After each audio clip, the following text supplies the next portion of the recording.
আল্লাহর আরশ পর্যন্ত। আল্লাহর আরশে এই পৃথিবীর কোন মানুষকে আল্লাহ তাআলা দাওয়াত দেন নাই, আমার রাসূলকে দাওয়াত দিয়েছে। কাজী তাকে অমর্যাদা তোমরা করতে পারবে না, নিজেদেরকে অমর্যাদা করেছো। এ বিষয়ে আমি পরে কথা বলবো ইনশাআল্লাহ। এখন যেটা বলতে চাই, ইসলাম এটি একটি পূর্ণাঙ্গ জীবন ব্যবস্থা। আমি আগেই বলেছি, এটি শুধু নামাজ রোজা হজ যাকাত নয়, এটি একটি জীবন ব্যবস্থা।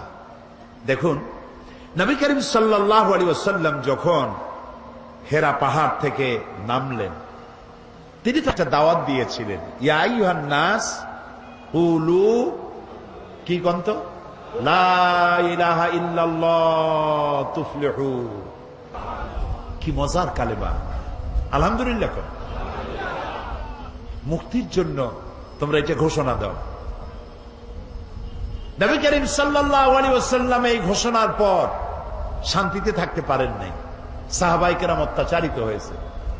বুখারী শরীফের হাদিস, ওয়ান খাব্বাব বিন আল-আরিত রাদিয়াল্লাহু তাআলা আনহু আন্নাহু قال شكونا إلى رسول الله صلى الله عليه وسلم وهو متوسد بردة له في ظل الكعبة। হযরত খাব্বাব বলেন, আমরা নবী করিম সাল্লাল্লাহু আলাইহি ওয়াসাল্লামের কাছে গেলাম, গিয়ে দেখি নবীজি কাবা শরীফের ছায়ায় চাদর মুড়ি দিয়ে আরাম ফরমাচ্ছেন। আমরা পাশে গিয়ে বললাম, আলা তাদউ লানা আলা তাস্তানসিরু লানা ইয়া রাসূলুল্লাহ, হে রাসূল, আপনি কি আমাদের জন্য দোয়া করবেন না? আপনি কি আল্লাহর সাহায্য আমাদের জন্য কামনা করবেন না? আমাদের বেলালকে ওরা মেরে শেষ করলো, খাব্বাবকে মারলো, খুবাইবকে মারলো, আম্মারকে মারলো, সুমাইয়াকে শহীদ করলো। আর তো নির্যাতন সহ্য করতে পারি না, আপনি কি আমাদের জন্য দোয়া করবেন না? নবীজি উঠে বসলেন, বললেন, ও খাব্বাব, তোমাদের আগে এই পৃথিবীতে যারাই দ্বীনের দাওয়াত দিয়েছেন, ইসলামের দাওয়াত যারাই দিয়েছেন। আচ্ছা ভাই, আরেকটা কথা বলি, কোন কোন বইতে লেখা আছে ইসলামের প্রবর্তক মুহাম্মদ সাল্লাল্লাহু আলাইহি ওয়াসাল্লাম। এই কথাটা কিন্তু ঠিক না। ইসলামের প্রবর্তক আল্লাহ তাআলা। ইসলাম কার? কিছু লোক আছে বেয়াদব, এদেরকে বেয়াদব ছাড়া আমি আর কিছু বলতে পারি না। তারা বলে মওদুদির ইসলাম, বাগদাদের ইসলাম, অমুক জায়গার ইসলাম, তমুক জায়গার ইসলাম। এই জাতীয় কথা যারা বলে তারা বেয়াদব। ইসলাম তো মুহাম্মদ রাসূলুল্লাহ সাল্লাল্লাহু আলাইহি ওয়াসাল্লামের নয়। ইসলাম হচ্ছে কার? চিল্লায় বলেন। সুতরাং কোন মানুষের নামের সাথে ইসলাম বলা বেয়াদবি। ইসলাম আল্লাহ দিয়েছেন। নবী করিম সাল্লাল্লাহু আলাইহি ওয়াসাল্লাম বলেছেন, খাব্বাব, তোমাদের আগে ইসলামের দাওয়াত নিয়ে যারাই আসছেন, প্রত্যেক নবীর সাথে তার সাথীদের সাথে এই জাতীয় ব্যবহার হয়েছে। তোমরা জানো না, যারাই দ্বীনের দাওয়াত দিয়েছে তাদেরকে ধরা হতো, ফায়ুহফারু লাহু ফিল আরদ, তাদের জন্য জমিনে গর্ত খনন করা হতো, ফায়ুজআলু ফিহা, এরপরে সেই গর্তের মধ্যে তাকে কোমর পর্যন্ত দাবায় দেওয়া হতো, সুম্মা ইউতা বিল মানশার, এরপরে করাত আনা হতো, ফায়ুদাউ আলা রাসিহি, এরপরে সেই করাত তার মাথার উপরে রাখা হতো, ফায়ুজআলু নিসফাইন, এরপরে করাত দিয়া চিরে জীবিত মানুষটিকে দ্বিখণ্ডিত করে ফেলে দেওয়া হতো। মা ইয়াসুদ্দুহু যালিকা আন দীনিহি, এত কষ্ট দেওয়ার পরেও একজন মুসলমানকেও তারা দ্বীনের রাস্তা থেকে এক চুলও সরাইতে পারে নাই। আমরা পারবো এরকম? পারবো? কারা কারা পারবো? আলহামদুলিল্লাহ। হাত নামা, হাত নামা, হাত নামা। রাসূলুল্লাহ বলছেন, শোনেন শোনেন শোনেন, নবী করিম সাল্লাল্লাহু আলাইহি ওয়াসাল্লাম বলছেন, ওয়াল্লাহি ওয়াল্লাহি লা ইউতাম্মান্নাল্লাহু হাযাল আমরা হাত্তা ইয়াসিরুর রাকিবু মিন সালা ইলা হাদারামাউত। ও খাব্বাব, আমি আল্লাহর নামে কসম করি। কে কে কসম করছে? হুজুরে করিম সাল্লাল্লাহু আলাইহি ওয়াসাল্লাম আল্লাহর নামে শপথ করছি। সুবহানাল্লাহ। ও খাব্বাব, সেদিন বেশি দূরে নয়, যেদিন ইয়েমেনের রাজধানী সানা থেকে শুরু করে হাজার হাজার মাইল দূরে হাজারামত পর্যন্ত সুন্দরী যুবতী মেয়েরা, রূপের পশরা নিয়ে, সদাগরেরা ব্যবসায়ের মাইল নিয়ে, উট আর ছাগল আর ভেড়া নিয়ে যাতায়াত করবে হাজার হাজার মাইল। লা ইয়াখাফু ইল্লাল্লাহ, আল্লাহ ছাড়া কোনো ভয় তাদের দিলে থাকবে না। চোরের ভয়, ডাকাতের ভয়, ধর্ষণের ভয় থাকবে না। কে বলছেন? কার নামে কসম করে? আল্লাহর নামে কসম করে বলছেন। তারপরে রাসূলুল্লাহ বলছেন আবিল যিবু আলা গানামি, তবে হ্যাঁ এই ভয় থাকতে পারে, সাথে যদি উট ছাগল ভেড়া থাকে তো বাঘের ভয় তো থাকতেই পারে।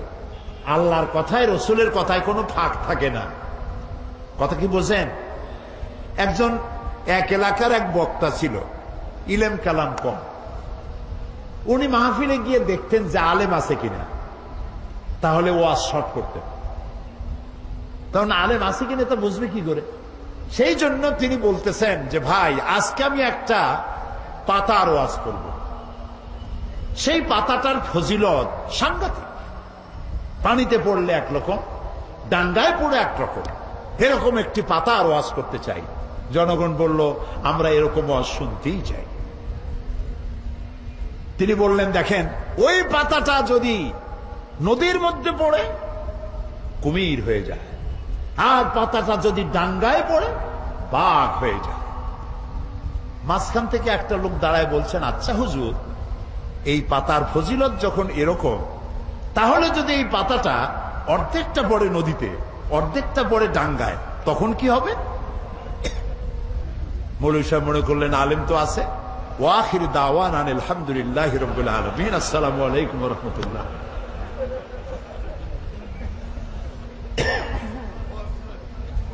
তো কথার মধ্যে ফাঁক থাকে মানুষের, কিন্তু কথার মধ্যে ফাঁক থাকে না আল্লাহর, কথার মধ্যে ফাঁক থাকে না রসুলের। এখানে আল্লাহ তাআলা, রসুল বলছেন লা ইয়াখাফু ইল্লাল্লাহ, আল্লাহ ছাড়া কোনো ভয় থাকবে না। তারপরে যদি কেউ উট নিয়ে যায়, ছাগল নিয়ে যায়, আর পাহাড়িয়া বাঘ এসে যদি উট নিয়ে যায়, তাহলে রসুলের কথার মধ্যে তো অসুবিধা হয়ে গেল। লোকেরা বলবে, উনি বললেন আল্লাহ ছাড়া ভয় নাই, ভয় তো আছে।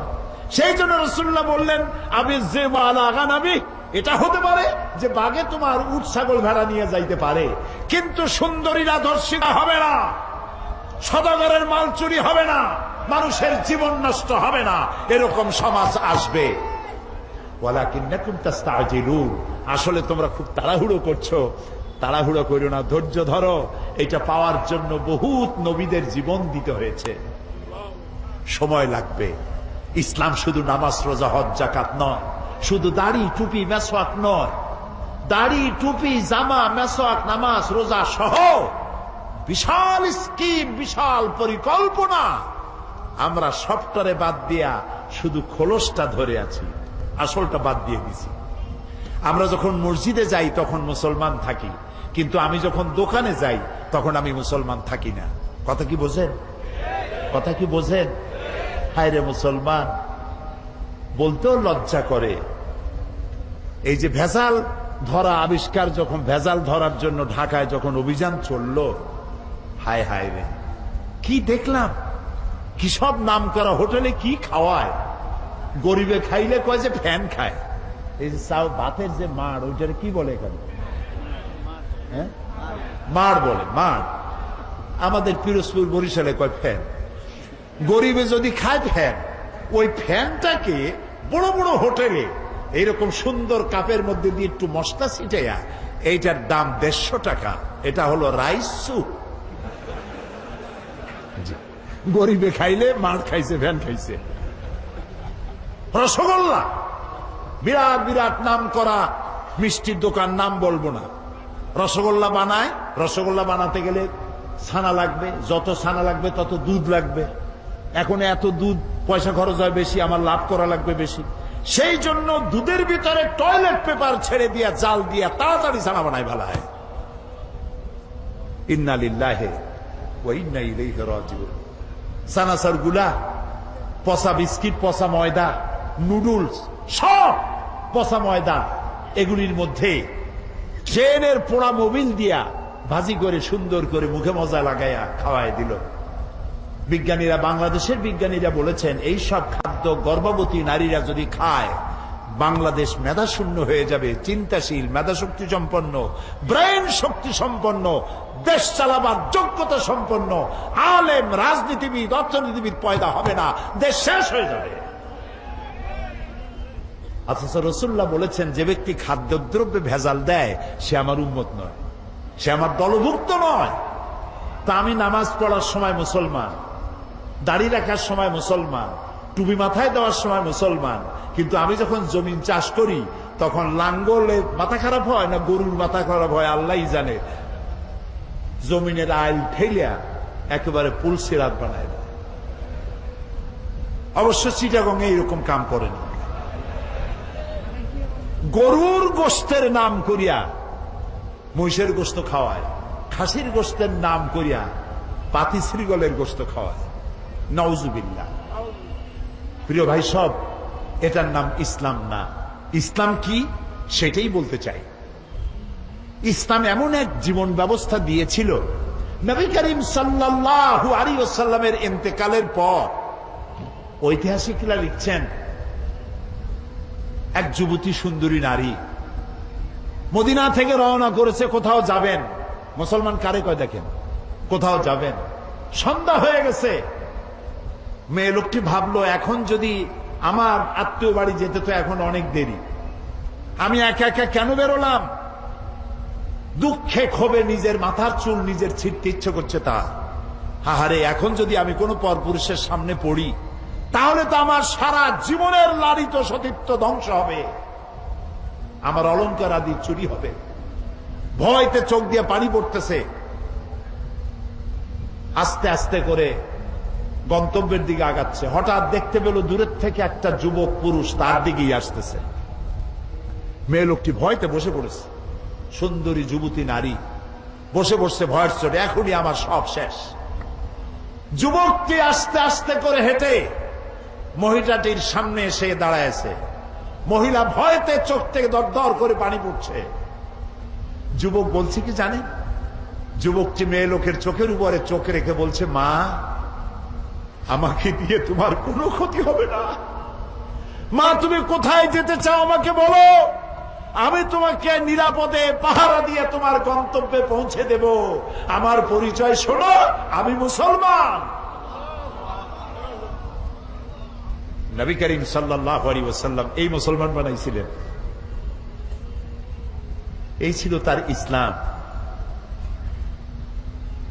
অমুসলিমরা মনে করেছিল মোহাম্মদ সাল্লাল্লাহু আলাইহি ওয়াসাল্লাম আমাদের মূর্তি ভাঙতে আসছে। রাসূলুল্লাহ তো মূর্তি ভাঙছেন, কাবা শরীফের মধ্যে অবৈধভাবে মূর্তি উঠাইছিল, সেই জন্য সেগুলো ভাঙছেন। কারো বাড়ি গিয়ে কারো মূর্তি তো ভাঙেন নাই। আছে কোন হাদিস, কোন দলিল আছে যে কারো বাড়ি গিয়ে মূর্তিগুলো ফালাই দিয়েছে তাদের মূর্তি? যেহেতু আল্লাহর ঘর, এর ভিতরে মূর্তি থাকতে পারবে না, তিনি বের করে ফেলেছেন। আল্লাহ তো কোরআন শরীফে বলেছেন, কারো দেবতাকে গালি দিও না। কারো দেবতাকে গালি দিলে ওরা তোমার আল্লাহরে গালি দিবে। কারো মন্দির ভেঙো না, প্যাগোনা ভেঙো না, গির্জা ভেঙো না, কারো উপাসনালয় ভেঙো না। সুবহানাল্লাহ বলবেন না? ওমর রাদিয়াল্লাহু তাআলা আনহু জেরুজালেম দখল করলেন। জেরুজালেম দখল করার পর নামাজে রক্ত হয়েছে। জেরুজালেমটা দখল হয়েছিল আবু উবাইদা ইবনুল জাররাহ রাদিয়াল্লাহু তাআলা আনহুর হাতে। কিন্তু ওরা বলল, যারা শাসন করে তারা বলল যে আমরা তো পরাজিত হয়েছি, তো তোমাদের হাতে নগরের চাবি দেব না, আমরা সারেন্ডার করব, আমিরুল মুমিনিনকে আনো। তা আমিরুল মুমিনিন গেলেন, সে ঘটনা লম্বা, সেটা আমার বক্তব্য না। যাওয়ার পরে নামাজে রক্ত হয়েছে, উনি এখন নামাজের জায়গা খুঁজতেছেন। এক পাদ্রী এসে বললেন যে আমিরুল মুমিনিন, আপনি কি খুঁজছেন? তিনি বললেন যে আমি নামাজ পড়বো, আমার তো নামাজে রক্ত হয়ে গেছে। তিনি বললেন আমাদের গির্জা ছেড়ে দিলাম, আমাদের গির্জায় গিয়ে আপনি নামাজ পড়ে আসেন।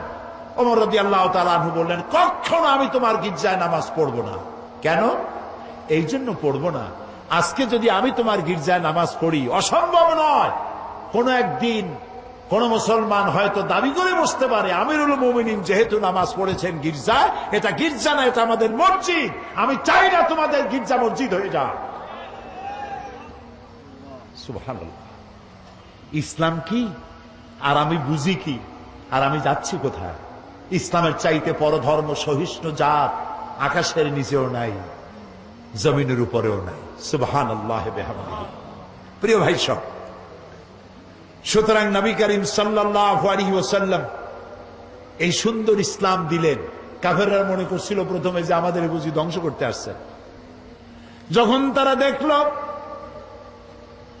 নবীজির শাসনে ইসলাম রাষ্ট্রীয় ফর্মুলায় আসার পর বৃদ্ধরা ভাতা পায়, বয়স্করা ভাতা পায়, বেকারেরা ভাতা পায়, খাবারের অভাব কারো নাই, সকলের ঘরে দুয়ারে দুয়ারে খাবার, নিরাপত্তার প্রশ্নে মানুষের দরজা খুলে ঘুমায়, চোরের ভয় নাই, ডাকাতির ভয় নাই, যারা চোর ছিল ডাকাত ছিল তারা মানুষের সম্পদের পাহারাদার হয়ে গিয়েছে।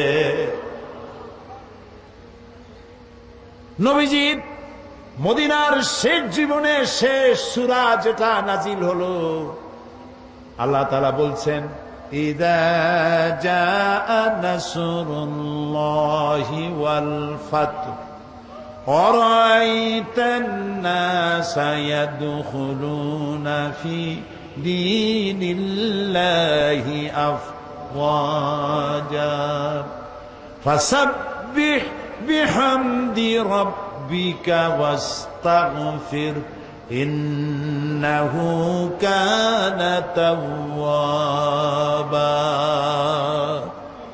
যখন আল্লাহর মদদ আসবে, বিজয় আসবে, দেখতে পাবেন দলে দলে লোক ইসলামে প্রবেশ করছে। নবী করিম সাল্লাল্লাহু আলাইহি সাল্লামের ইন্তেকালের আগে দেখা গেল আশেপাশে আর কাফের নাই, সব ইসলামের ছায়াতলে চলে এসেছে, ঘোষণা করেছে লা ইলাহা ইল্লাল্লাহু মুহাম্মাদুর রাসূলুল্লাহ। সুবহানাল্লাহ, সুবহানাল্লাহ। অবস্থা এমন হলো, নবী করিম সাল্লাল্লাহু আলাইহি ওয়াসাল্লাম ইন্তেকাল করেছেন, হযরত আবু বকর রাদিয়াল্লাহু তাআলা আনহু ক্ষমতায় এসেছেন, চিফ জাস্টিস বানাইছেন ওমর রাদিয়াল্লাহু তাআলা আনহুকে বিচারপতি। ঐতিহাসিকরা লিখছেন, ফামাকাসা আমান কামিলান ফালাম ইয়াখতাসিম ইলাইহি ইসনান। একটা বছর পার হয়ে গেল, হযরত ওমরের আদালতে একটা মামলা আসে নাই, একটা মামলা নাই। সুবহানাল্লাহ কইতে ইচ্ছা করেন? যাই দেখুন তো চট্টগ্রাম আদালতে কত হাজার মামলা পড়ে আছে, সারা বছরে একটা মামলা নাই। হযরত ওমর গিয়া বললেন, মা হাজাতা বি ইনদা কওমে মুমিনিনা ইয়া খলিফাতা রাসূলিল্লাহি সাল্লাল্লাহু আলাইহি ওয়াসাল্লাম। হে আল্লাহ রাসূলের খলিফা, এই জাতির জন্য বিচারপতির দরকার কি? আমি এই চাকরিতে আর থাকতে চাই না। তিনি প্রশ্ন করলেন, কেন কেন তুমি বলছো? তিনি বললেন, একটা বছর বসে থাকলাম, একটা মামলা নাই, তা আমি ওখানে বসে থাকবো কেন? সিদ্দিকে আকবর রাদিয়াল্লাহু তাআলা আনহু প্রশ্ন করলেন, ওমর, এই যে মামলা হইল না, এর কারণটা কি? তুমি কোনো চিন্তা করছো? বলেন, হ্যাঁ চিন্তা করেছি। আমি চিন্তা করে দেখলাম, হে খলিফা, আপনি আমাকে এমন একটা জাতির জন্য আমাকে বিচারপতি বানিয়েছেন যে জাতির দিন হচ্ছে দিন হুমুন নাসিহা, এ জাতির দিন হচ্ছে ভালোবাসা আর ভালোবাসা। সুবহানাল্লাহ বলবেন না? সবাই সবাইকে ভালোবাসে, কারো সাথে কারো ঝগড়া নাই, বিবাদ নাই। সুবহানাল্লাহ। ওয়া মানহাজুহুমুল কোরআন, আর তাদের মানহাজ, তাদের দস্তুর, তাদের কনস্টিটিউশন হচ্ছে আল্লাহর কালাম। সুবহানাল্লাহ। ওয়া আমালুহুম আল আমরু বিল মারুফ ওয়ান নাহি আনিল মুনকার, আর তাদের আমলটাই হচ্ছে মানুষকে ভালো কাজের আদেশ দেওয়া আর অন্যায় কাজ থেকে মানুষকে ফিরিয়ে রাখা। কুল্লু ওয়াহিদিন মিনহুম ইয়ারিফু হাদ্দাহু ফায়াকিফু ইনদা, এর প্রত্যেকটি ফার্দ, প্রত্যেকটি জনগণ জানে যে আল্লাহর আদেশ নিষেধ কোথায়, প্রত্যেকেই তার বর্ডারে এসে থেমে যায়। বর্ডার ক্রস করে না। ওজনে কম দিও না, খাদ্যে ভেজাল দিও না, মিথ্যা কথা কইও না, নারী ধর্ষণ করো না, জেনা ব্যভিচার করো না, হত্যা করো না, গীবত গাইও না, জমিনের আইল ঠেলো না, মদ খাইও না, জুয়া খেলো না। যা যা এগুলি বর্ডার, তিলকা হুদুদুল্লাহ, এগুলি কি বলুন তো? আল্লাহর বর্ডার। বলেন না এগুলি কি? আল্লাহ তাআলা বলছেন ফালা তাকরাবুহা, এটাকে ক্রস করা তো দূরের কথা, এটার কাছেও যেও না। সুবহানাল্লাহ। কুল্লু ওয়াহিদুম মিনহুম ইয়ারিফু হাদ্দাহু ফায়াকিফু ইনদা, বর্ডারে দাঁড়ায় যায়, বর্ডার ক্রস করে না। এবং ওয়াইদা মারিদা আহাদুহুম আদুহু, তাদের মধ্যে যদি কেউ অসুস্থ হয় তাহলে তাকে তারা দেখতে যায়। আজকে আমরা এই আমল হারাই ফেলাইছি। দোতলায় মানুষ মরে, তিনতলায় বিবাহ হয়, খোঁজও জানে না, জিজ্ঞাসাও করে না। এই অবস্থা হয়ে গেছে না? প্রিয় ভাই সব, ইসলামী আদতগুলি আমাদের মধ্যে আসা দরকার, আমাদের মধ্যে ইসলামী আমলগুলি হওয়া দরকার। রাসূলুল্লাহ কারো অসুখ হইলে দেখতে যাইতেন, কিছু নিয়ে যাইতেন, মাথায় হাত বুলাইতেন, ফু দিতেন, দোয়া করতেন। সুবহানাল্লাহ। আপনার শত্রু যদি হয়, অসুস্থ হয়েছে, আপনি যদি তাকে দেখতে যান, একটু কমলা নিয়ে যান, একটু বেদানা নিয়ে যান, একটু আঙ্গুর নিয়ে যান। আপনার সাথে শত্রুতা থাকবে, চক্ষু লজ্জার সৃষ্টি হবে। তাহাদ্দু তাহাব্বু, হাদিয়া দাও, মহব্বত বাড়বে। আর সালাম দাও, গোনো গোনো সালাম দাও। সুবহানাল্লাহ। আফসুস সালাম, রাসূলুল্লাহ বলেছেন সালাম দাও, বেশি করে সালাম দাও। সুতরাং নবী করিম সাল্লাল্লাহু আলাইহি ওয়াসাল্লাম যে জীবন ব্যবস্থা এনেছিলেন, সেই ব্যবস্থা ছিল এরকম, যেখানে ঝগড়াঝাটি ছিল না, মারামারি ছিল না। এই হলো ইসলাম। সেই ইসলাম এই পৃথিবীতে যাতে আর উঁচু না হতে পারে, এই পৃথিবীটাকে ধ্বংস করার জন্য যত মতবাদ তৈরি হয়েছিল সব শেষ, পুঁজিবাদ শেষ, কমিউনিজম শেষ। মানুষের গন্তব্য ছিল ইসলামের দিকে। কোন দিকে গন্তব্য? ইসলামের দিকে। সেই ইসলাম যেন আগাতে না পারে, সেই জন্য মুসলমানদের নাম দিতে হবে সন্ত্রাসী। কি নাম দিতে হবে? সন্ত্রাসী। শুরু হয়ে গেল সন্ত্রাস, পৃথিবী জুড়ে সন্ত্রাস শুরু হয়ে গেল। বর্তমান পৃথিবীতে সন্ত্রাস নাই এমন কোন দেশ আছে বলে আমার জানা নাই। সারা দুনিয়া জুড়ে সন্ত্রাস। এই মাহফিল হওয়ার কথা ছিল কবে বলেন? ডিসেম্বর মাসে বোমা খইয়ের মতো ফুটতে লাগলো চতুর্দিকে। কেন ফুটাইল? তারা বলতে চায় তারা আল্লাহর আইন প্রতিষ্ঠা করবে। কার আইন? আল্লাহর আইন প্রতিষ্ঠা করবে।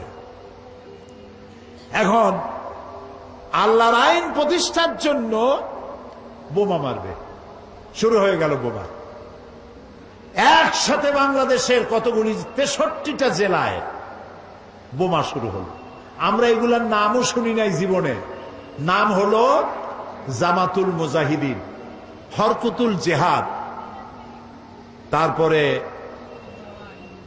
আর একটা কি, না না না,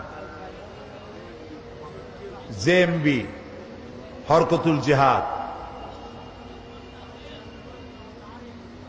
হিজবুত তাহরীর। তারপরে আবার নাম হলো, এটা আবার নতুন নাম, জানি না এটা আবার কোথার থেকে আবিষ্কার হইল আল্লাহ জানে। সে নতুন নাম আর একটা হয়েছে, সেটা হলো আল জঙ্গিতুল জংলা। একটা আল শব্দ বসায় দিলেই মনে হবে যেন ওটা ইসলাম। এখন তারা ইসলাম প্রতিষ্ঠা করবে বোমা মারিয়া। এটা কি জন্যে? আল্লাহর আইন। আমাদের স্লোগান ছিল আল্লাহর আইন চাই, আর কি চাই বলেন না সবাই? আল্লাহর আইন চাই। আর আল্লাহর আইনকে বদনাম করার জন্য শোনেন, মাথা কাটায় শোনেন কথা, আল্লাহর আইনের কথা যাতে আর পৃথিবীতে উচ্চারিত হতে না পারে, জিহাদের নাম যাতে মুসলমানেরা না নিতে পারে, সেই জন্য শুরু হলো ষড়যন্ত্র। পৃথিবীর মুসলমানেরা জিহাদের নাম মোছা যাবে না, জিহাদ চলবে কিয়ামত পর্যন্ত। তবে জিহাদটা কি, জিহাদটা কি সেটা বুঝতে হবে। জিহাদ আর কেতাল এক জিনিস নয়, জেহাদ আর যুদ্ধ এক জিনিস নয়, হলি ওয়ার এবং যুদ্ধ এক জিনিস নয়। জেহাদ এক পবিত্র জিনিস। সেটি কি? সেটি হচ্ছে জেহাদের আবিধানিক এবং পারিভাষিক অর্থ হচ্ছে যে কোনো উদ্দেশ্যকে সফলতার শীর্ষে পৌঁছে দেওয়ার জন্য যে প্রাণান্তকার প্রচেষ্টা করা হয়, ওই প্রচেষ্টার আরবি নাম হলো জিহাদ। এটা যুদ্ধ নয়। এখন আমার মূল লক্ষ্য ইসলাম প্রতিষ্ঠা। আমার মূল লক্ষ্য কি? এই স্ত্রীর জন্য প্রাণ দিবে কেন? যে স্ত্রী তার স্বামীর সামনে ভিন্ন পুরুষের কণ্ঠলগ্ন হয়ে থাকে, এবং ওই স্ত্রীও বা স্বামীকে শ্রদ্ধা করবে কেন? যে স্বামী তার স্ত্রীর সামনে অন্য মেয়েদের বাহুলগ্ন হয়ে থাকে।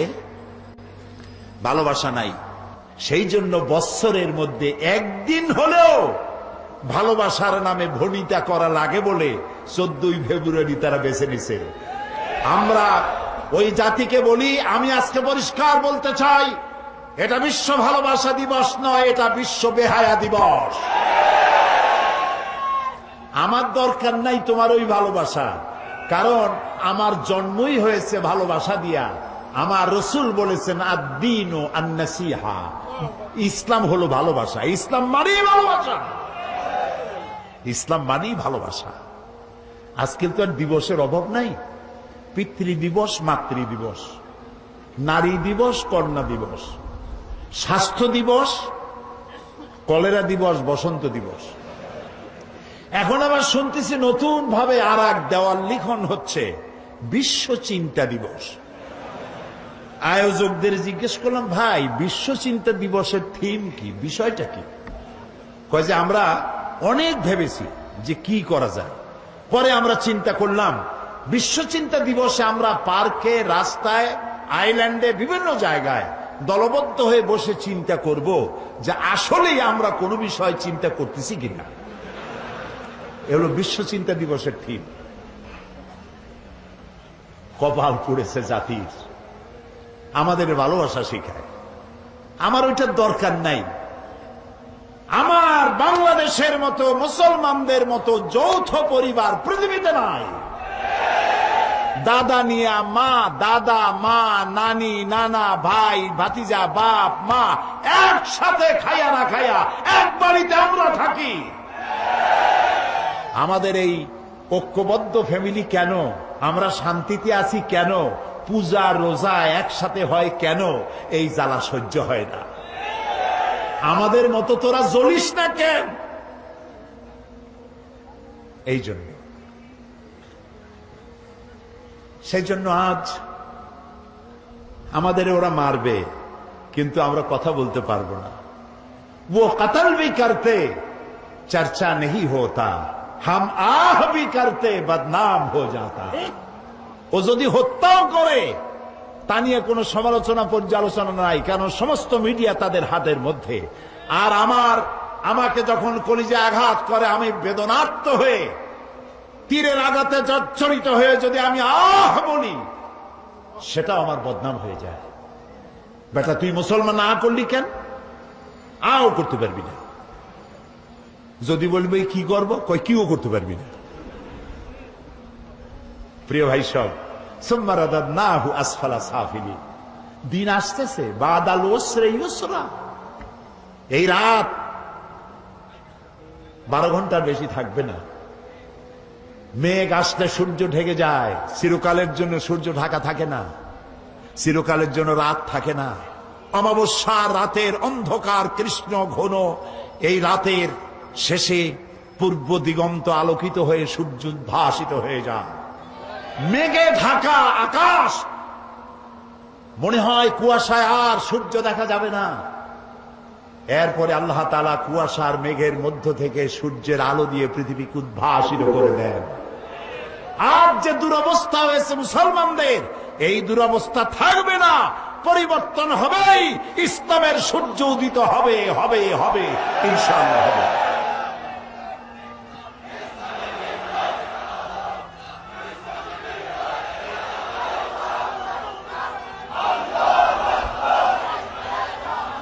প্রিয় ভাই সব, প্রিয় ভাই সব, ইন্নাদ-দীন ইনদাল্লাহিল ইসলাম। আলহামদুলিল্লাহ কোন ইসলাম। আমার জন্ম সার্থক, আমাদের সকলের জীবন সার্থক যে ইসলামের মধ্যে পয়দা আল্লাহ করছেন। বলি আমিন। সবাই বলেন আলী আমিন। বলেন আলহামদুলিল্লাহি রাব্বিল আলামিন। সমস্ত প্রশংসা আল্লাহ তাআলা। লাকাল হামদু বিল ঈমান। বলেন লাকাল হামদু বিল ঈমান ওয়া লাকাল হামদু বিল কুরআন ওয়া লাকাল হামদু বিল ইসলাম।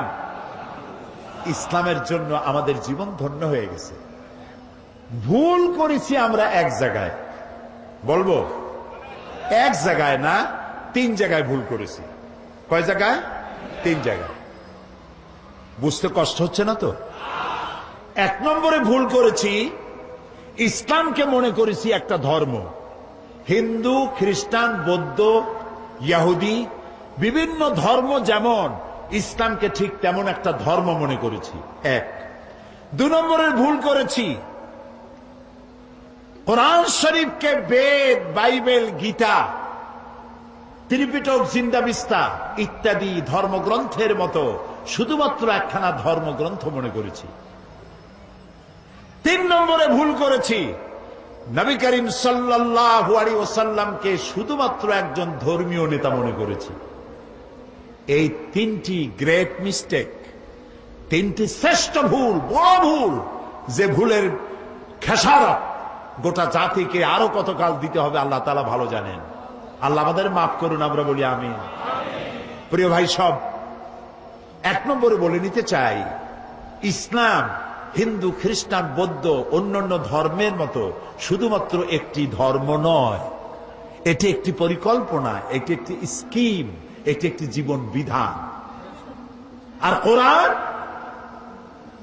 গীতা, বেদ, বাইবেল অন্য কিতাবের মতো নয়। আমি গীতাকে সম্মান করি, আমি রামায়ণকে সম্মান করি, আমি বেদকে সম্মান করি, আমি ইনজিল, ফুরকান, তাওরাত, জাবুর আল্লাহ যা নাজিল করেছেন সেগুলিকেও সম্মান করি। আমরা সমস্ত নবীদেরকে সম্মান করি। লা নুফাররিকু বাইনা আহাদিম মির রুসুলি, কোন নবীর মধ্যে তারতম্য করি না। আমরা ঈসা আলাইহিস সালামকে সম্মান করি, সুবহানাল্লাহ। ঈসা আলাইহিস সালামের মাকে সম্মান করি। কিন্তু তোমরা সম্মান করতে জানলা না। নিজের সম্মান না থাকলে অন্যকে সম্মান করা যায় না।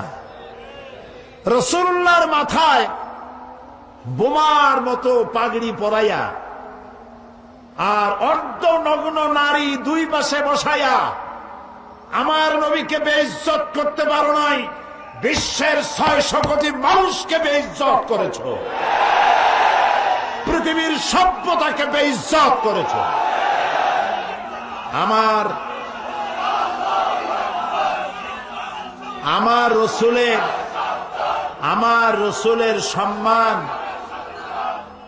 রসুলের সম্মান কচু পাতার পানি নয়, কলা পাতার পানি নয়। আমার রসুলের সম্মান হিমালয়ের পাহাড় সমান না। আমার রসুলের মর্যাদা আকাশ সমান না। আমার রসুলের মর্যাদা আল্লাহর আরশের সমান।